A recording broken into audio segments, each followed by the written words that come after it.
தொலைநோக்கு சிந்தனையாளர் கலைஞர். என்ன நீ சாப்பிட்டியா? எப்படி போச்சு ஸ்கூலெல்லாம்? சூப்பரா போச்சுப்பா. என்ன விசேஷம் இன்னைக்கு? இன்னைக்கு ஸ்கூல்ல பேச்சு போட்டி வச்சிருக்காங்கப்பா. அப்படியா? Very good. என்ன தலைப்பு? தொலைநோக்கு சிந்தனையாளர் கலைஞர் அப்படின்ற தலைப்பு. தொலைநோக்கு சிந்தனையாளர் கலைஞர், அருமையான தலைப்பு. இந்த தலைப்புல பேசினா நிறைய பேசலாம். இருந்தாலும் நம்ம சென்னையில் இருக்கிற கலைஞருடைய சாதனைகளை நான் நேரடியாக காட்டுறேன். அதன் பிறகு நீங்கள் பேசி ஃபர்ஸ்ட் ப்ரைஸ் வாங்கணும். ஓகேவா? Okay, all the best. ஓகேப்பா.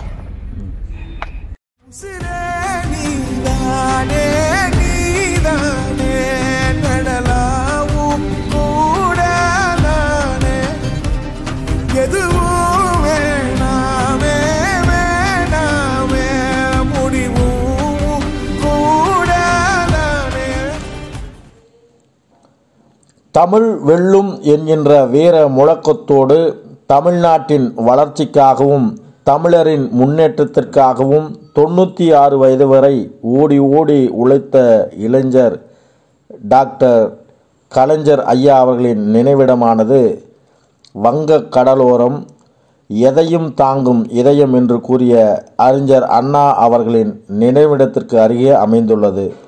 ஆம், ஓய்வெடுக்காமல் உழைத்தவர் இங்கே ஓய்வு கொண்டிருக்கிறார். கலைஞர் உலகம் என்கின்ற அருங்காட்சியகமானது மகன் தந்தைக்கு ஆற்றும் உதவி என்கின்ற திருக்குறளுக்கு எடுத்துக்காட்டாக மாண்புமிகு தமிழக முதல்வர் மு.க. ஸ்டாலின் ஐயா அவர்களால் 26/2/2024 அன்று திறந்து வைக்கப்பட்டது. திருவாரூர் மண்ணில் பிறந்து திருக்குவளையில் வளர்ந்து திருவள்ளுவரின் பெயருக்கு புகழ் சேர்க்கும் வகையில் திருக்குறளுக்கு கலைஞர் அவர்கள் விளக்க உரை எழுதினார். மேலும் கன்னியாகுமரியில் வானளவு சிலையை உருவாக்கினார். சென்னை நுங்கம்பாக்கத்தில் வள்ளுவர் கோட்டத்தை உருவாக்கினார். நவீன தமிழ்நாட்டின் சிற்பியாக கலைஞர் அவர்கள் திகழ்கிறார். ஆம், 1973 ஆண்டு சென்னையின் முக்கிய அடையாளமாக திகழும் அண்ணா மேம்பாலத்தை உருவாக்கினார். மேலும் 1973 ஆண்டு ஏப்ரல் 17 அன்று பூம்புகார் சிலப்பதிகார கலைக்கூடத்தை உருவாக்கினார். மேலும் மனோன்மணியம் சுந்தரனார் அவர்கள் எழுதிய நீராறும் கடலுடுத்த என்கின்ற பாடலை தமிழ்தாய் வாழ்த்து பாடலாக பாட வேண்டும் என்று அரசாணை வெளியிட்டார்.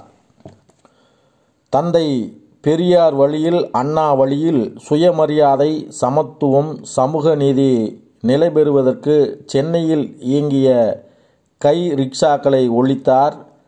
பிறப்புக்கும் எல்லா உயிர்க்கும் என்கின்ற ஐயன் திருவள்ளுவரின் திருக்குறளை மெய்ப்பிக்கும் வகையில் பெரியார் நினைவு சமத்துவபுரத்தை உருவாக்கினார். மேலும் அனைத்து சாதியினரும் அர்ச்சகர் ஆகலாம் என்கின்ற சட்டத்தை நிலைநிறுத்தி சமூக நீதி பயணத்தில் ஒரு மைல்கல்லை உருவாக்கினார். அறிஞர் அண்ணா வழியில் கடமை, கண்ணியம், கட்டுப்பாடு காத்தார். பெண்களுக்கும் சொத்தில் சம உரிமையுண்டு என்கின்ற சட்டத்தை கொண்டு வந்தார். உள்ளாட்சி அமைப்பு தேர்தலில் 33% பெண்களுக்கு இடம் ஒதுக்கினார். மேலும் மக்களால் தேர்ந்தெடுக்கப்பட்ட மாநில முதல்வர்கள் சுதந்திர தினத்தின் போது தேசிய கொடியை ஏற்றும் உரிமையை 1974 ஆண்டு பெற்றுத்தந்தார். அவர் ஆற்றிய உரை பின்வருமாறு. இந்திய பெருநாடு விடுதலை பெற்ற இந்த திருநாளில் தமிழக மக்களுக்கு என் அன்பான வாழ்த்துக்களை தெரிவித்துக் கொண்டு வீர சுதந்திரம் வேண்டேன் என்று விடுதலை போரில் வீழ்ந்துபட்ட மாணவர்களுக்கும் தியாக செம்மர்களுக்கும் வணக்கத்தை செலுத்துகின்றேன். மண்மீட்க எழுந்த போராட்டத்தின் முடிவில் வெற்றி கழிப்புடன் விண்முட்ட பறந்து பட்டொளி வீசிடும் இந்திய தேசிய கொடியை மக்களால் தேர்ந்தெடுக்கப்பட்ட மாநிலத்தின் முதலமைச்சர்கள் தான் இந்நாளில் ஏற்றி வைக்க வேண்டும் என்று நான் எழுப்பிய உரிமை குரலை புறக்கணிக்காமல் ஒப்புதல் தந்த ஒன்றிய அரசுக்கும் இந்திய பிரதமர் இந்திரா காந்தி அம்மையாருக்கும் என் நன்றியை தெரிவித்துக் கொள்கின்றேன். உறவுக்கு கை கொடுப்போம், உரிமைக்கு குரல் கொடுப்போம் என்ற நமது உறுதி படைத்த உள்ளத்திற்கு கிடைத்த பரிசு இதுவரை எண்ணி மகிழ்கிறோம். நன்றி, வணக்கம்.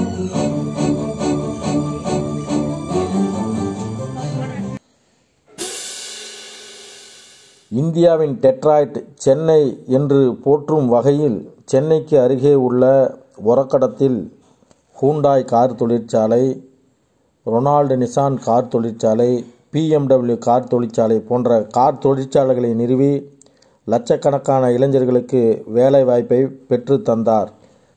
மற்றும் சென்னை தரமணியில் டைட்டல் பூங்காவை உருவாக்கி தொழில் புரட்சிக்கு வித்திட்டார். கல்வி, மருத்துவம், அரசியல், தொழில் வளர்ச்சி மூலம் தமிழகத்தின் மறுமலர்ச்சிக்கு பாடுபட்ட தொலைநோக்கு சிந்தனையாளர் கலைஞர் அவர்களின் புகழ் வாழ்க.